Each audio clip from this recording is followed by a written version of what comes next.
When HIV first enters the human bloodstream, the virus circulates throughout the body.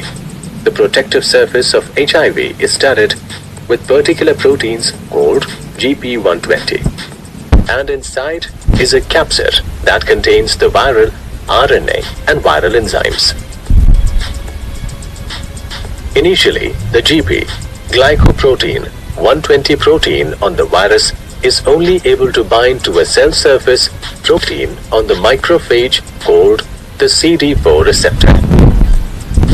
A second receptor protein, CCR5, must also be present on the macrophage for the virus to enter the cell by endocytosis. Viral RNA and enzymes are released into the cell's cytoplasm.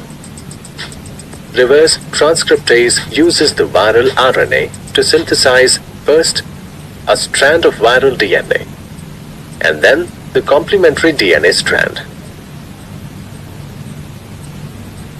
The viral DNA then moves to the nucleus of the cell where it integrates into the host cell's DNA.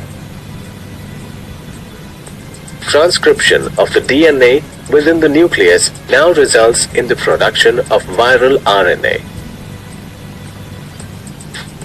The viral RNA can serve as the genome for new viruses and can be used as messenger RNA to produce viral proteins during translation by the ribosomes. Complete viruses are assembled and released from the cell via exocytosis, which causes little harm to the macrophage. HIV cycle through macrophage over a period of years and continues to multiply while doing little apparent damage to the body. Eventually, the gene that codes for GP120 protein is altered by mutation. The altered GP120 protein changes its co-receptor allegiance and now binds to a different co-receptor, CXCR4, which is found on the surface of the CD4 plus T cells. The same processes occur within the T cells, resulting in new virus particles. However, as these new viruses leave the T cell, they rupture the plasma membrane, which kills the cell.